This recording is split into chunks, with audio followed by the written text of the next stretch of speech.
Queridos amigos, bienvenidos a este su programa donde Dios llora. Tenemos hoy con nosotros al padre Apolinar Chibaka Chikongo de la República Democrática del Congo, en el corazón de África. Un país que lleva sufriendo un largo calvario desde hace muchos años, 12 millones de muertos. Se dice rápido, en menos de 20 años. Tenemos aquí a este padre que además habla perfectamente castellano, con lo cual nos va a poder explicar un poquito más sobre la situación de este desconocido país para muchos de nosotros. Padre, muchas gracias por estar aquí hoy con nosotros. Muchas gracias a ti, María, por invitarme a este espacio y hacerme llegar a tantas personas que hablan el español. 1960 es la fecha en la que el antiguo Congo belga sí, recibe la independencia, 1960. O sea que 58 años de independencia. Sí. Este país después también pasó a llamarse Zaire, ¿no? Sí, desde 71 hasta 1997. Para después llamarse, como lo conocemos ahora, la República Democrática. Así como se llamaba desde 1960 hasta 71. Hemos recuperado el nombre antiguo, el de la independencia, sí. República Democrática del Congo, sí, que no se debe confundir con otro país africano también. Sí, en África se tiene dos Congo. Está el Congo grande, que mide casi 2.500.000 kilómetros cuadrados, que es la República Democrática del Congo, una antigua colonia belga desde 1885. Y el Congo más pequeño, que está justo al lado, solo nos separan el río Congo, que es una antigua colonia francesa, que tiene como capital Brazzaville. Así que son los dos países en África que se llaman así. Entonces, uno es República del Congo, otro República Democrática del Congo. Y un país que desgraciadamente, como decíamos, está afectado, se ve afectado por muchísimos conflictos en varias partes. Vemos un conflicto primero que abarca todo general, global. Sí. Desde el cambio de poder, desde que Joseph Kabila viene al poder. Sí, pero bueno, hay que decir que toda la historia del Congo es una historia de un conflicto político permanente. El Congo nace, como lo sabemos, en 1885 como propiedad del rey Leopoldo II de Bélgica. Y con él se cuenta entre 5 y 10 millones de muertos, de asesinatos por parte de sus servicios.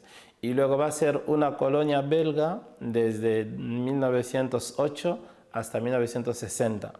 Y a partir de 1960 hasta hoy van a ser 58 años de independencia, pero son 58 años, se puede decir, de vida bastante complicada. Tuvimos los 5 primeros años de la independencia, pero que han sido años, los mayores conocen a Lumumba, el primer ministro, pero que estuvo solo 3 meses en el poder y luego le asesinaron. De ahí nacieron un montón de guerras civiles y en 1965 tenemos un golpe de Estado por el famoso Mobutu, que estuvo 32 años.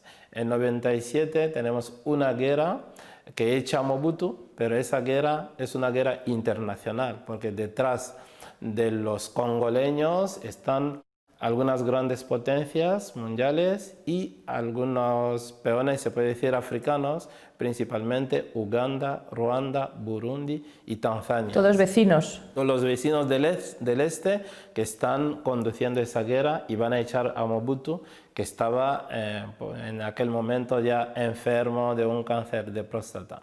Llega al poder entonces el 17 de mayo de 97, Désiré Kabila, un antiguo rebelde que en los años 60 estuvo con Che Guevara y eso en el Congo, antes del regreso de Che Guevara a Latinoamérica y su muerte, estuvo en el Congo con ese señor. Entonces ese señor va a tomar el poder en el 97, pero en 2001 le matan, está asesinado el 16 de enero de 2001.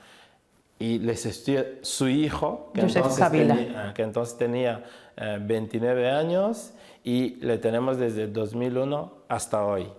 Ahora, ese es el primer problema que tenemos. Exactamente, porque lleva 17 años en el poder y en principio él en diciembre del 2016 tendría que haber dejado el poder. Sí, él cuando llega al poder se tiene más o menos 5 años de lo que se llama transición política, porque en 2006 organizan las primeras elecciones democráticas de la historia del Congo, después de las primeras que organizaron los belgas para la independencia. Y oficialmente, en 2016, el 19 de diciembre, se tenía que haber marchado y no se ha marchado, no se ha organizado las elecciones y ahí está. Pero no solo él, está también el Parlamento Nacional que desde 2011 que están ahí, ya tienen 2 años de propina que se han regalado ellos mismos como Parlamento.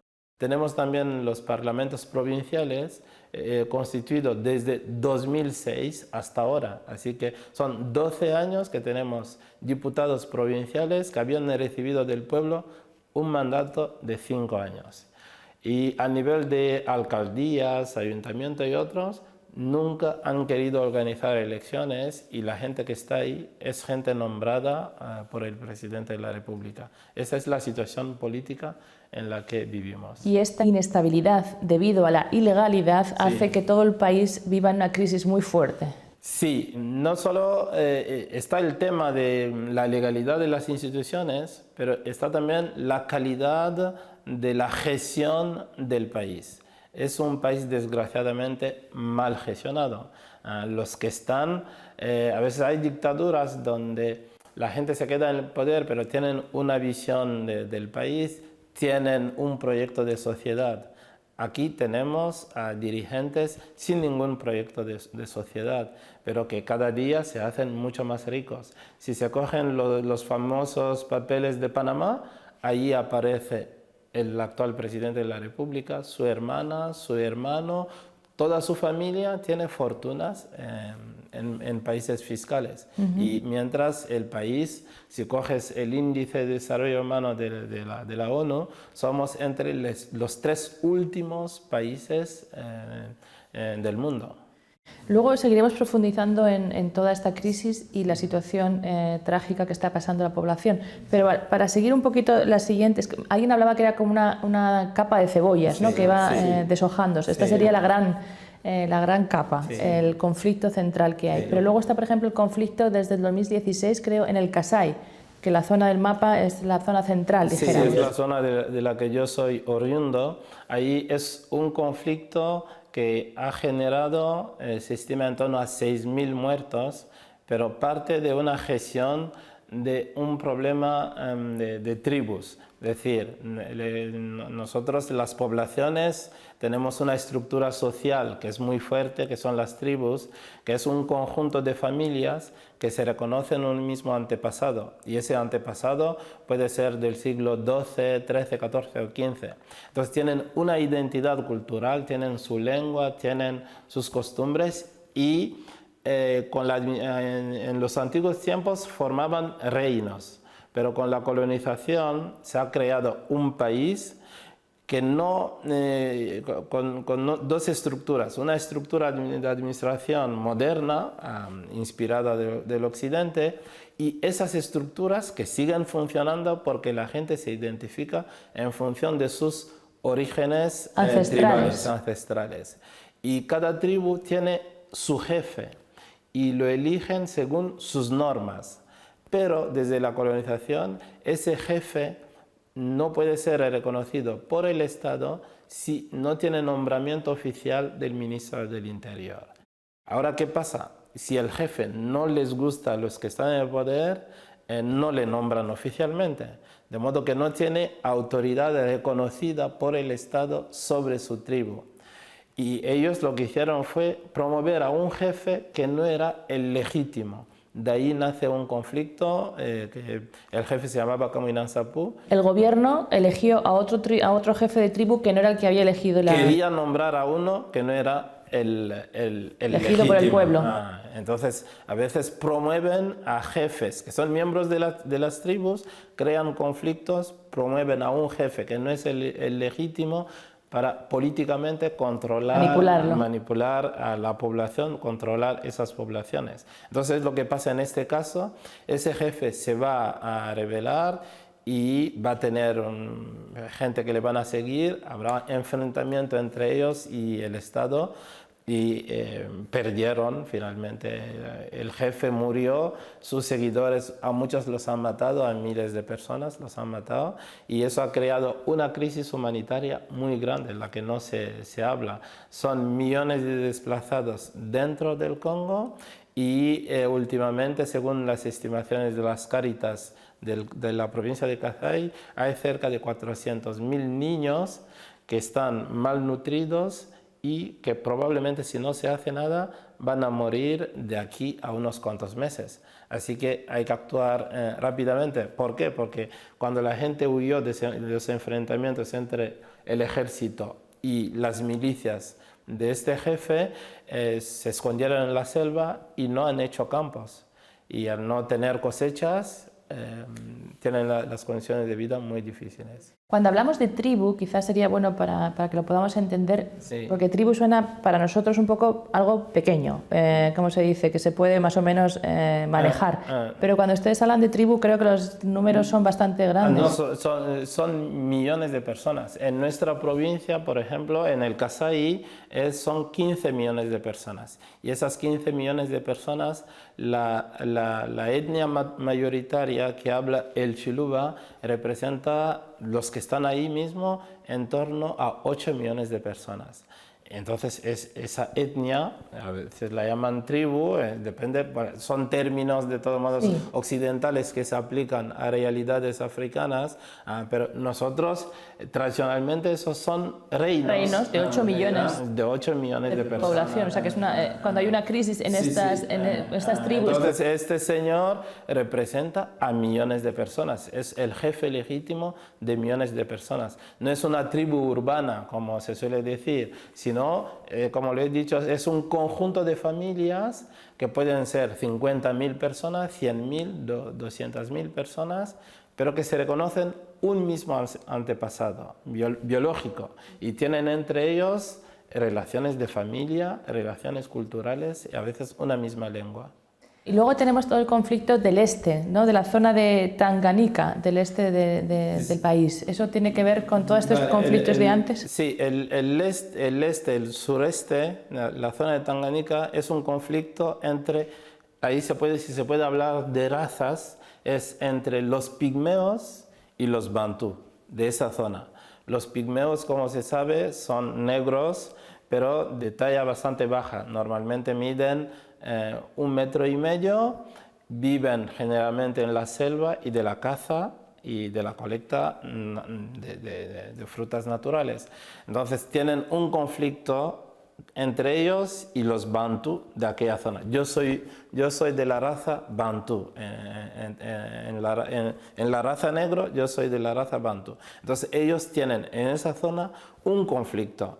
Y entonces ese es un conflicto, se puede decir, entre dos razas. Entonces ocupación de terreno, los derechos de los primeros ocupantes, que son los pigmeos, y que han sufrido mucha represión en la historia de África. Ese es un conflicto aparte. Pero en toda la banda este del Congo oriental tienes un conflicto que empieza en 94, cuando hay una guerra en Ruanda, la famosa guerra entre Hutu y Tutsi.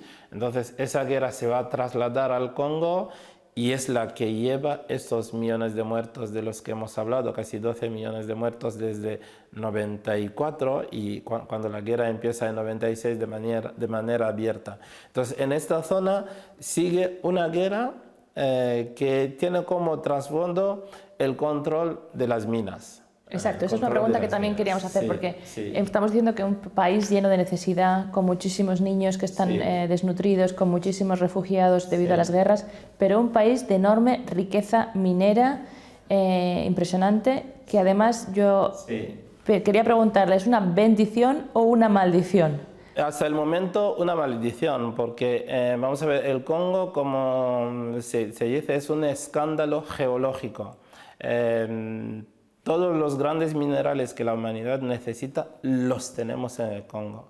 Y somos probablemente el país, desde el punto de vista mineral y desde el punto de vista ecológico de la biodiversidad, uno de los países más ricos del mundo, donde teniendo buenos políticos y buena organización política, viviríamos muy bien desde el punto de vista material. Pero desgraciadamente, desde que el Congo existe, desde Leopoldo II hasta hoy, somos una finca donde todas las grandes potencias vienen a buscar sus riquezas y las buscan de la manera la más barata posible, suscitando las guerras, controlando las zonas donde están los minerales. Que es el este. Que es el este. También, no, el sur también lo tienes. Ahí quizá no hay guerra, pero tienes a los chinos que ocupan todo el Katanga, que explotan el cobre, el uranio, el cobalto. El este principalmente es por el coltán, que todo el mundo lo tiene en su teléfono y en su... Exacto. Usted me dijo una vez, hace creo que ya 2 años, que todos los que tenemos un móvil en la mano, todos los que usamos un aparato inalámbrico de comunicación, tenemos sangre del Congo en las manos. Sí, tenéis un trozo del Congo, pero un trozo manchado con la sangre de 12 millones de muertos. Y detrás de ese negocio están presentes todas las multinacionales de las telecomunicaciones y de las nuevas tecnologías. ¿Por qué? Porque de ahí sacan ese mineral y lo sacan de la manera más sucia posible. El Congo, por ejemplo, que tiene las grandes reservas mundiales del coltán, no es exportador del coltán. ¿Y cómo llega a vuestros aparatos? Llega a través de Ruanda, que es el primer exportador mundial del coltán. ¿Y por qué? Porque detrás están las multinacionales de telecomunicación y que lo están aprovechando de esa situación. Esa guerra que tenemos en el este y todos los días matan a gente, echan a poblaciones de sus tierras y vienen a instalar poblaciones extranjeras que ocupan esas tierras, entonces esa guerra es económicamente rentable a muchas empresas y esas empresas pagan sus impuestos en los países donde están implantadas, de modo que los ciudadanos de esos países aprovechan también de nuestra miseria y de nuestra sangre. ¿Cree que este es el motivo? Porque estoy segura que nuestros telespectadores, gran parte de ellos, no habrán escuchado hablar mucho de una guerra activa hoy en día en el Congo.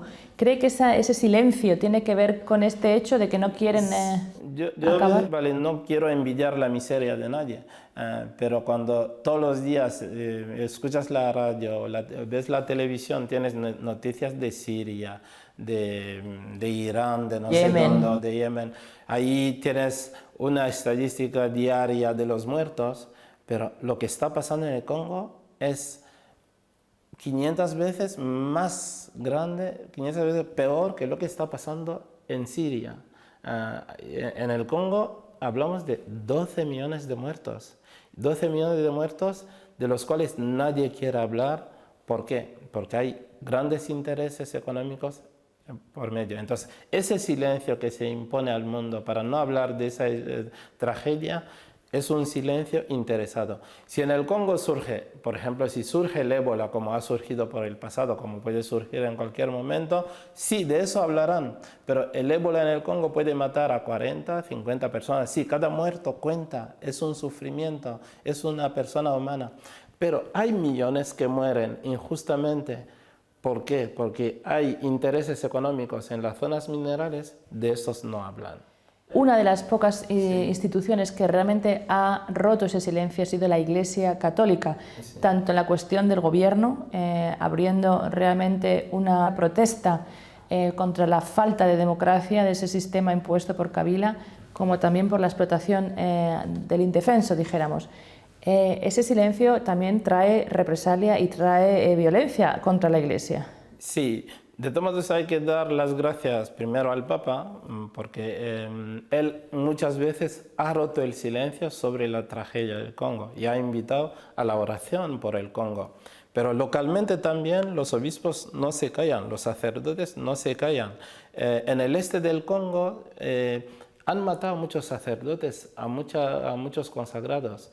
El último sacerdote al que han matado fue en abril, y hay 2 sacerdotes desde 2017 que están desaparecidos. No se sabe si todavía viven o no.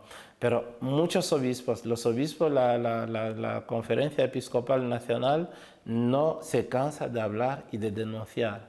Pero no es solo una lucha que llevan los obispos, también los laicos en el Congo. Y las protestas para pedir el derecho, el respeto de la Constitución, la organización de las elecciones, han acarreado unas represiones brutales contra la Iglesia Católica. Sobre todo contra los laicos, porque como decía, sí, los que organizaban esas protestas era la Comisión Nacional de Laicos. Sí, son los laicos que han organizado, y aquellos días el ejército, la policía han cerrado iglesias, han impedido a sacerdotes y feligreses rezar, han matado a gente dentro de las iglesias, han gaseado a la gente en las iglesias. De eso nadie te va a hablar. Ahí tienes un silencio, pero se necesita romper ese silencio, se necesita denunciar esa tragedia que estamos viviendo en el Congo. Así que los laicos sí que hacen su trabajo, que es acoger el mensaje del Evangelio tal como los obispos se lo anuncian, e intentar luchar contra la injusticia.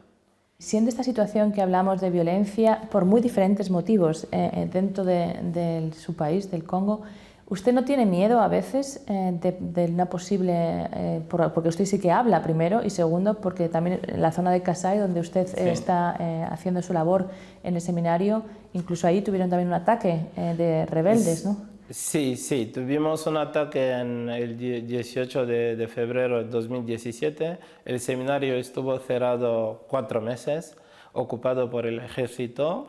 No solo las milicias destruyeron el seminario, el ejército aprovechó para robar y vender lo que quedaba, pero miedo sí, el miedo es humano, lo tiene cualquier frente al peligro de perder su vida, pero el miedo no te quita el amor de tu país. Tu país puede ser un infierno, pero es tu país.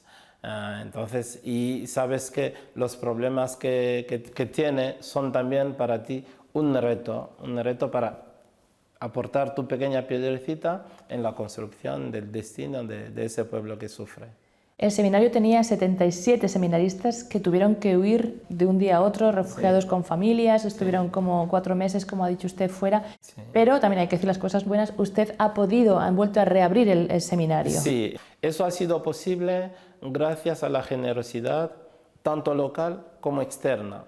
Localmente, las diócesis, las 8 diócesis de la provincia han ayudado para que abramos el seminario.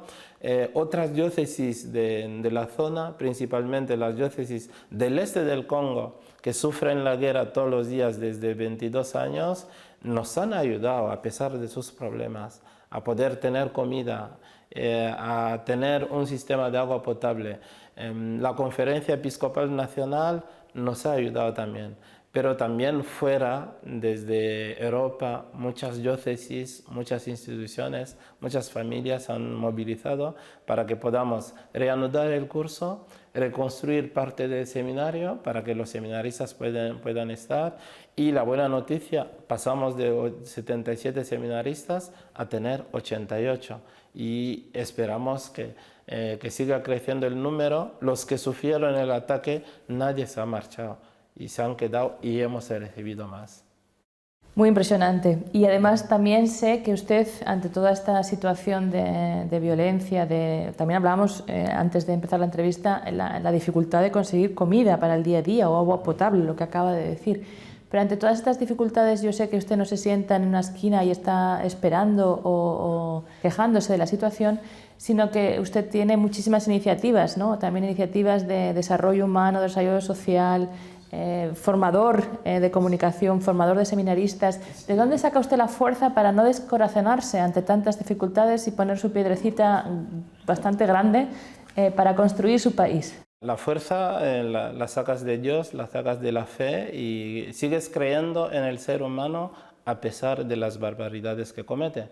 Sabes que yo también soy capaz de hacer el daño, el mal, como los pecadores públicos que designamos, los políticos, la policía, las milicias, yo también lo puedo hacer.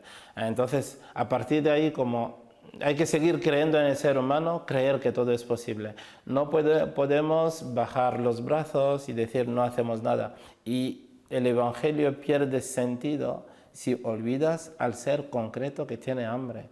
El hermano que tiene hambre, que no tiene ropa, que está enfermo. Si no te ocupas de él, el Evangelio de Jesús no significa nada para él. Por eso hay que combinar las dos cosas, el anuncio del Evangelio y la preocupación por la promoción de las condiciones humanas del ser que está delante de ti. Es tu hermano que te pide ayuda. Un niño que tiene hambre no tiene ganas de rezar. Entonces, búscale la comida y rezarás bien con él. Y entonces hay que hacerlo. Un sacerdote, ¿dónde lo saca? Lo saca de su fe, pero también lo saca de la generosidad de la gente que encuentra en su camino. Bueno, se nos ha acabado el tiempo. Padre Apolinar nos ha dejado este mensaje maravilloso de que cada sufrimiento, cada persona en este mundo es una responsabilidad de cada uno. Así que no le voy a preguntar qué podemos hacer por nuestros hermanos del Congo, porque ya nos ha dicho, ¿no? Tenemos que apoyarles ahí donde estemos. Sí, rezar por nosotros, los que recen por nosotros, hablar de esos problemas nuestros, porque muchas veces África es un mundo ausente de ese gran mundo de comunicación. Muchas veces cuando se habla de África dicen, sí, ahí es siempre así. No, ahí no es siempre así. Ahí es nuestra responsabilidad. Y muchas guerras que tenemos ahí, muchos problemas, están financiados desde aquí. ¿Tenemos nuestra responsabilidad? Sí, pero que no pensemos que los que no están de ahí no tienen ninguna responsabilidad. A veces sacan muchas ventajas de nuestros problemas. Entonces hay que hablar de ello. Y si alguien puede ayudar a que eso cambie desde el punto de vista político, desde el punto de vista económico, que lo haga, porque está sirviendo a la humanidad, está sirviendo a Dios, que está llorando. Me ha gustado mucho el título del programa, donde Dios llora. Dios está llorando en África, Dios está llorando en mi país. Hay que ir ahí para secarle las lágrimas y consolarle. Gracias, Padre Apolinar. Gracias, María. Y gracias también a todos ustedes, queridos amigos, por haber seguido su programa donde Dios llora. Y si quieren ayudar a consolar esas lágrimas de Dios en el Congo, no duden en contactar con la dirección que van a ver al final en su pantalla. Muchas gracias, que Dios les bendiga y hasta la próxima semana.